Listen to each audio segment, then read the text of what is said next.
Mirë, i kthehemi sërish në studio, tashmë në këtë pjesë të fundit do ndalim pak tek një, le të themi, seancë joge. Mund të quajmë kështu, por jo vetëm, do të flasim dhe për të. Yoga është kthyer tashmë në një nga gjërat që njerëzit kanë filluar ta preferojnë shumë së fundmi. Një seancë e cila shpeshherë ndjes. Kondicioneri, po. Një rrugtim shpirtëror që shumë ne tashmë kemi filluar ta ndjekim. Shumë njerëz janë kthyer drejt spiritualizmit, drejt holistikës, sepse aty kanë filluar ta gjejnë veten më mirë, kanë gjetur një paqe shpirtërore, duke qenë se rutina jonë, stili i jetesës na bën që të kemi një mbingarkesë, të stresohemi më shumë. Jogën e kemi gjetur, le të themi, si një vend aty ku ne gjejmë dhe lumturinë tonë. Do të flasim në studio me trajner yoga dhe meditimi Alban Muçaj. Alban, mirëmëngjesi. Një trajner i cili ka shumë vite, 16-17 vite, po na thoje pak më parë që ti merresh me mjeshtrinë e meditimit dhe të jogës. Atëherë unë ishte kënaqësi dhe faleminderit për ftesën. Faleminderit. Kënaqësi dhe për ne. Yoga është një revolucion i jetës ndaj asaj që quhet pjesërisht jetë. Pra, ajo që fjala jog do të thotë bashkim. Bashkim universal, bashkim i harmonizimi mendjes si trupit dhe i shpirtit. Dhe të gjitha këto vinë në një strukturë të disiplinës që jogi të arrin në një moment të shijoj atë që quhet jetë në absoluten e saj. Ka një diferencim nëse yoga ka të bëjë vetëm me aktivitetin fizik apo sa përfshihet meditimi si proces i jogës? Pra, ekziston yoga pa meditim? Pa meditimi nuk është yoga, është thjesht gjimnastik. Pra, i gjithë koncepti i jogës është që të na çojë nga koncepti mendor në konceptin ekzistencial. Pra ne duhet kuptojmë që ekzistenca nuk është diçka që mendohet, nuk është teori, është diçka që përjetohet. Dhe gjëja e parë përse yoga fillon me trupin, sepse trupi është motherboardi, nëse do të kishim... Qa e duke bërë të kjo video? Më falë, se më troshi vëmendje dhe humba komplet. Pra, aty është një teknik, janë disa teknika frymarrje që aktivizojnë energjinë zjarrin tek ne. Pra, zjarri është një element shumë i rëndësishëm në yoga. Për shërimin e ankthit, shkronte atë.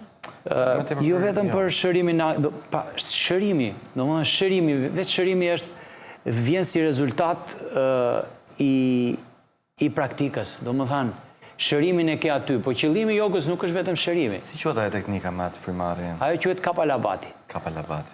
Do të thotë shining school në gjuhën sanskrite, do të thotë shining school, do të thotë kokë e ndritshme, sepse ajo fillon energjia shkon lart dhe ti karikohesh në një farë mënyre. Son pak të lutem, jam shumë kurioze. Unë kam praktikuar. Edhe ke praktikuar, hajde ta provojmë. Tani, edhe kjo është një lloj seance që bëhet që në fillim apo duhet kalosh disa faza të jetës që ta bësh? Mund të praktikohet dhe nga fillestarët me pak kujdes.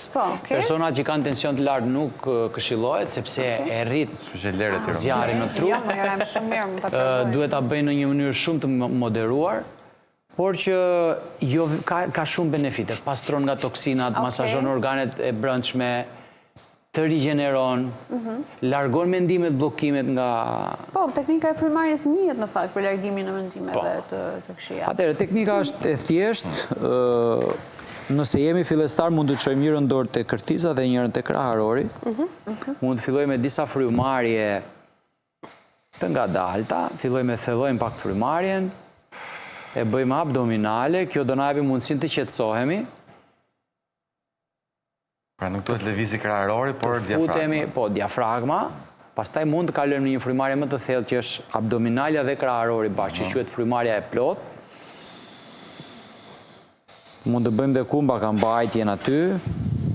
Shkarkimi bëhet më i zgjatur. Pra kjo është një fazë para përgatitore që ne futemi në një gjendje, kthjellohemi në një gjendje qetësie.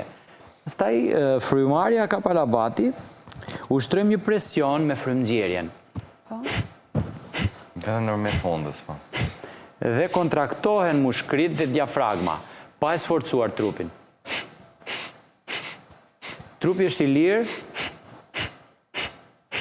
pjesa abdominale lëviz. E vendoti? Në fillim duket pak e çuditshme, me kalimin e kohës, fillon e mjeshtëron praktike. Okej, shumë interesante.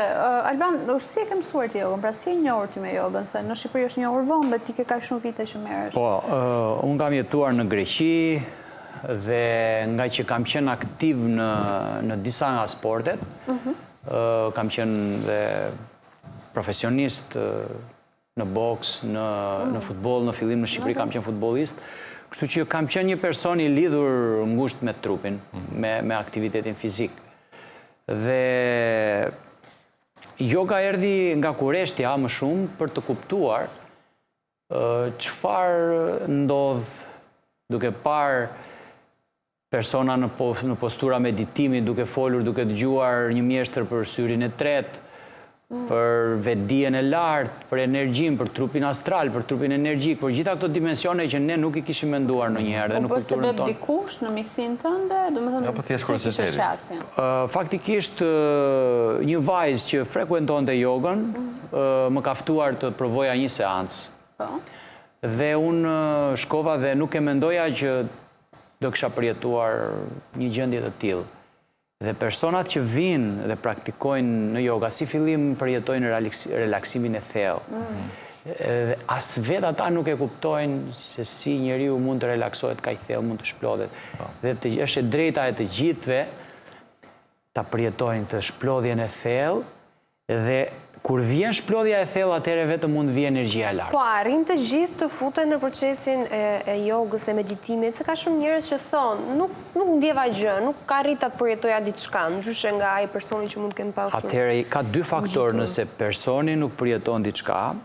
Një është ose aftësia e instruktorit për të depërtuar dhe për ta bërë personin të relaksohet nuk ka qenë e mundur, ose personi duhet t'i japi një shansë të dytë. Të insistoj një periudhë, një mujore, ta investoj tek vetja e vetë. Duhet dhe të besojmë të gjitha.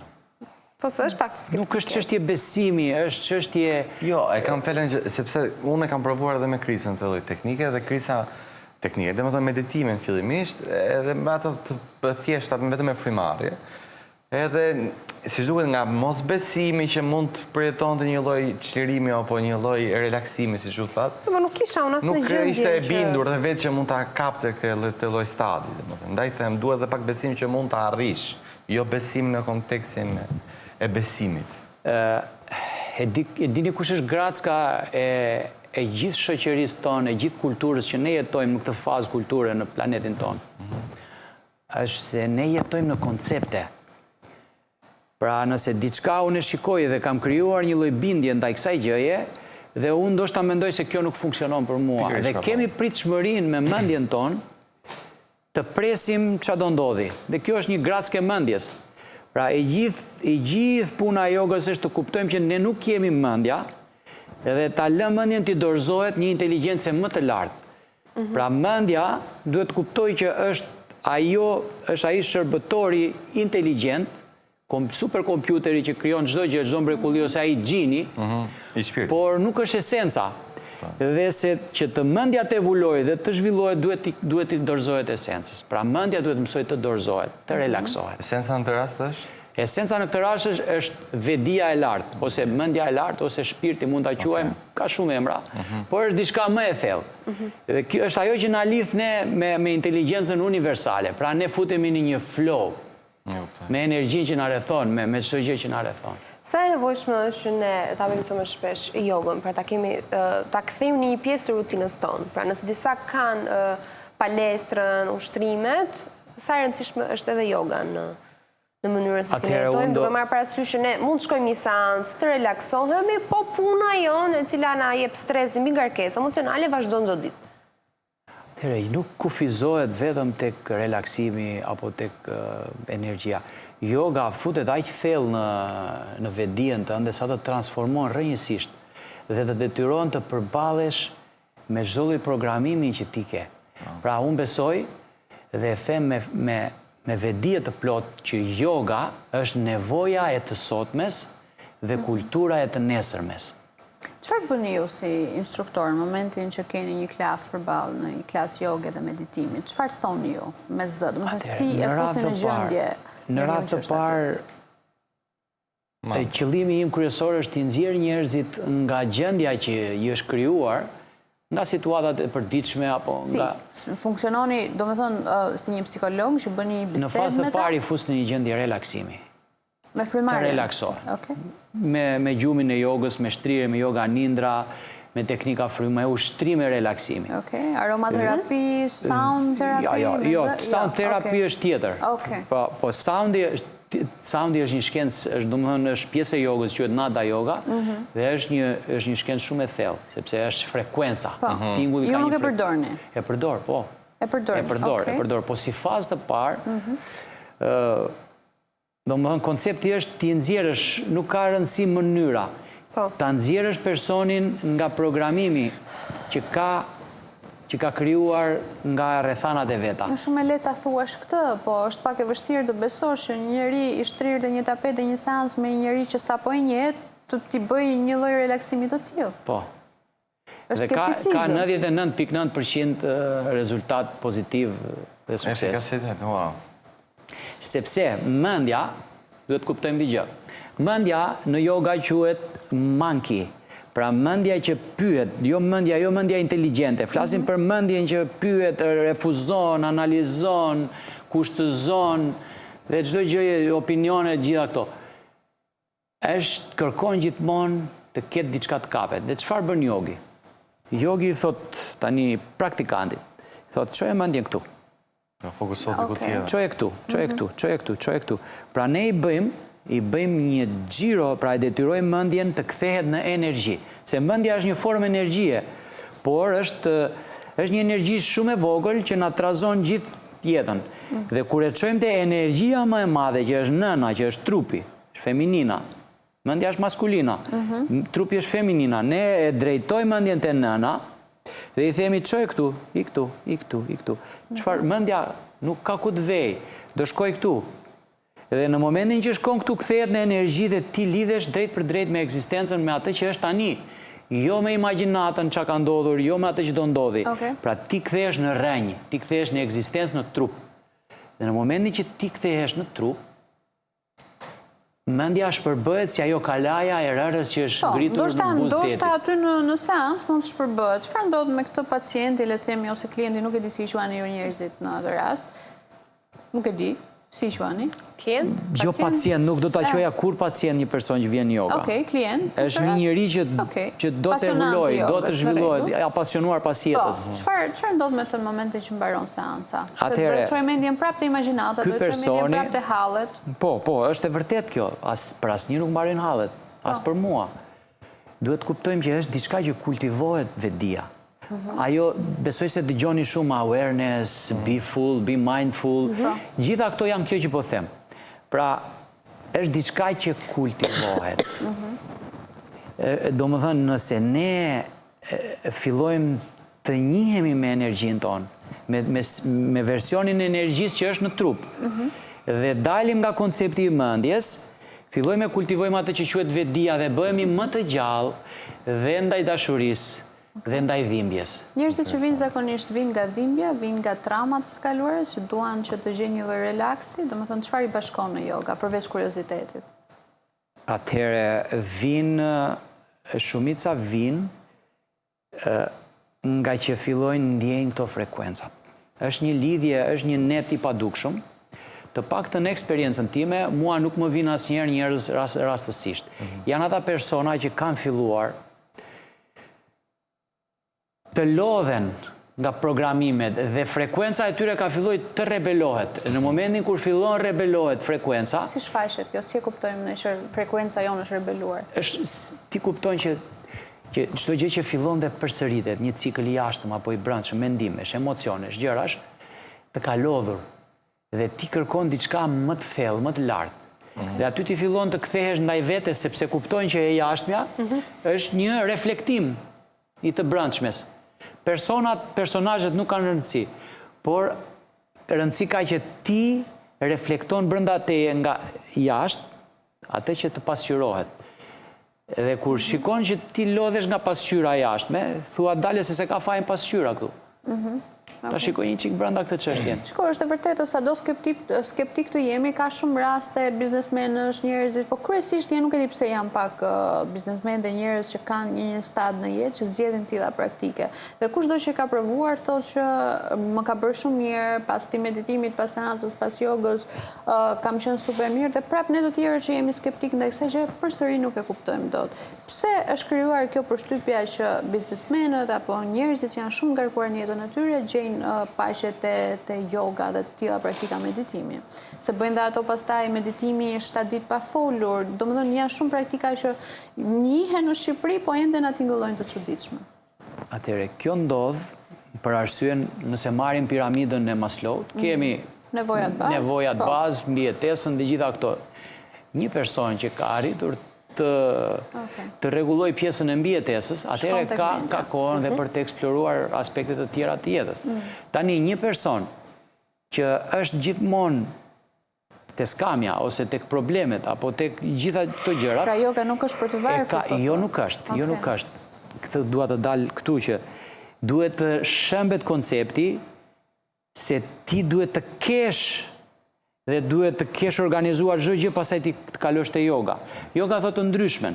Yoga thotë stabilizo veten në yoga dhe pastaj vepro. Mirë po çfarë bëhet? Shoqëria jonë është ndërtuar në këtë lloj mënyre që ti duhet të arrish majat në të gjitha fushat pastaj të fillosh të eksplorosh jogën. Por nëse ti fillon eksploron veten tënde akoma dhe në një fazë të vështirë të jetës tënde që je, akoma dhe ekonomikisht nëse i kushton vetes tënde disa minuta në ditë, e jashtëmja do filloj të ndryshoj, akoma dhe suksesi do bëhet pjesa jote, sepse ndryshimi vjen nga brenda. Pra duhet të shëmben këto koncepte. Pra nuk ka nevojë për të pas... Jo. Po. Diçka tjetër që mua më duk shumë interesante është kjo foto e aktorit gjatë ku të ndalojmë pak tek kjo çka ti ke treguar që marrëdhënia seksuale është përzierja e shpirtave dhe ADN-s. Pra, ti thuaj që lidhemi shumë me partnerin dhe marrim energjinë e tyre, bllokimet që ato kanë, traumat, çdo gjë. Sa e vërtetë është kjo?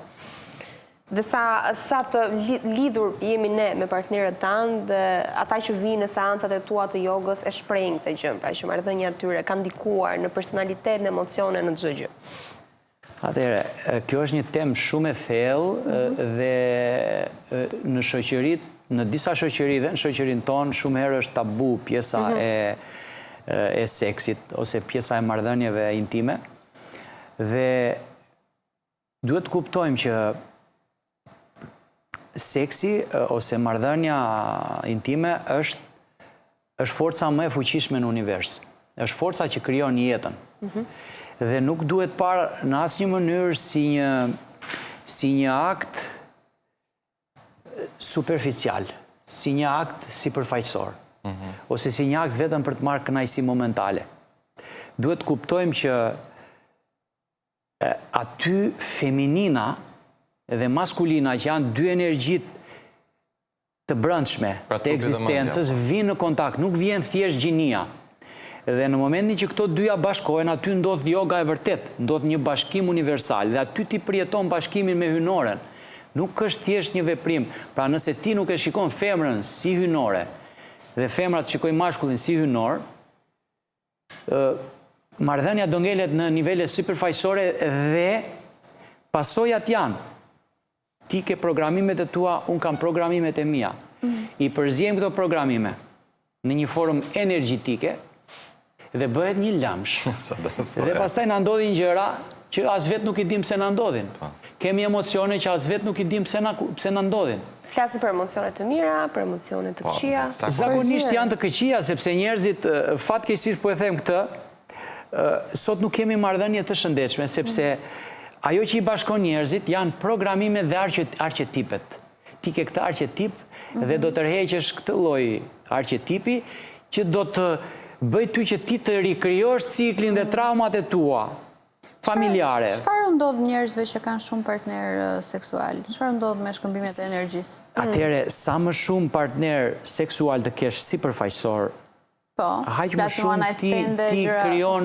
shumë ti krijon një një vorbull që e cila është më e vështirë për të shpërbër. Trupi jot, organizmi jot bëhet akoma më kompleks dhe ti se kupton dot je i shpërqendruar, ke ndjenja negative, sepse sistemi jonë duhet jetë i qartë dhe të përjetojmë atë që ne esencën tonë, realitetin tani.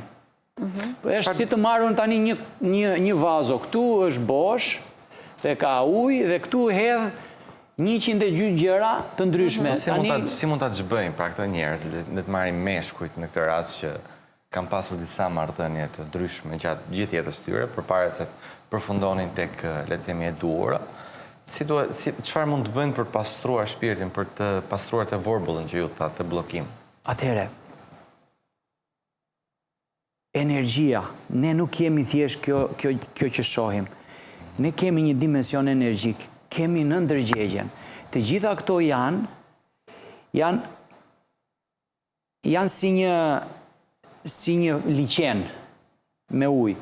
Dhe çdo gjë që ne vim në kontakt të thellë, aty krijohet një imprint, një programim. Qoftë në formën që nga fëminia e vogël, akoma dhe në marrëdhëniet intime. Pra, çdo njeri që ne lejojmë që vjen në hapësirën tonë të thellë, ai njeri do lëri shenjën e vet aty. Dhe duhet jemi shumë selektiv me cilin partner ne vim në kontakt. Dhe i thuaj që ti e fut tjetër në shpirtin tënd, në shpirtin tënde më të thellë. Po ka njerëz që s'kan problem këtë gjë, kanë stil jetese, kanë mënyrë jetese, ndjejnë liri, ndjejnë lumturi kur kanë një jetë të shkujdesur, duan lirinë e tyre sa më gjatë, madje problemin e kanë të qëndruarit me një njeri, qoftë dhe seksualisht. Atëherë, këta njerëz janë njerëzit që do vuajnë më shumë. Ndoshta vuajtja në fillim duket kënaqësia, por Darda thonë që e ka bishtin mbrapa gjithmonë. Dhe kjo vuajtje pastaj do vi në formë depresioni, në formë abandonment, në forma të ndryshme dhe këta persona pse e bëjnë pikërisht të gjë? Sepse nuk duan të futen thellë.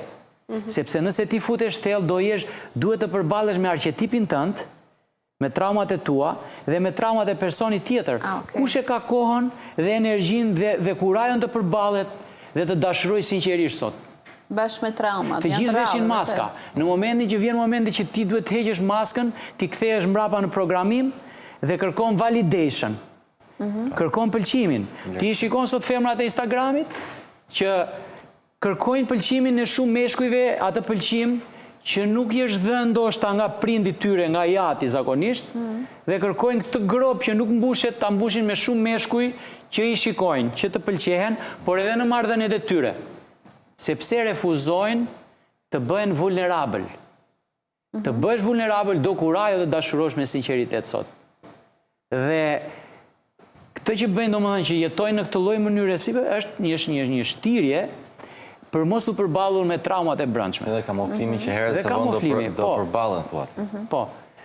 Dhe ka pasojat e veta, më beso. Interesant. Edhe diçka të fundit se jemi drejt mbylljes. Jo, tash kishim bërë një kështu, Po, do të provosh ti, do të provosh ato ushtrimet. Unë jam shumë kurioz, përveç ka palapatit që bë. Tiri provoj ato ushtrimet me këmbën e ngritur në fillim të emisionit. Se disa e rrita, po? Edhe, ne nuk na u duk sikur e rriti tamam, po mund ta provoni sërish dhe ta instruktosh si duhet. Po tjetër. Te bëm, për diçka tjetër. Po bëni çfarë doni, po këtë duhet ta shoh të perfeksionuar te ti. Po, se ngrita aq shumë. Hajde provojmë. Mund të çojmë. Provojmë. Ja të shtyjum këto grapa. Ja këtu, po. Jam më e pamje këte. Njërë të Atëhere, këtë do, kjo quhet Valtari kozmik, ose Nataraja, pra mbreti Valtar, dhe përfytyron gjithë kozmosin, energjinë kozmike që vallëzon në kohë dhe në hapësirë. E çfarë i bën trupit në momentin që ti e bën këtë praktikë? Atëhere, kjo nuk ka vetëm aspektin fizik. Kjo detyron mendjen të përqendrohet këtu dhe tani. Okej, hajde. Dhe le ta bëjmë. Ta bëjmë gjithë. Duhet ai mantra ndërkohë. Kam përshtypjen se ka nevojë për hapësirë Romit. Ta bëjmë Ska këtu mbrapa ne, këtu mbrapa. Ta bëjmë një herë çunat, pastaj e bëjmë Të dhe vërtojmë frymarrjen dhe të përqendrohemi, të gjejmë një pikë përpara dhe të përqendrohemi atë. Te pika, okay. Okej. Lëvizja parë është, po? Atëherë, Marrim këmbën dhe stabilizojmë një herë Të pozicionin. mbajmë të divan.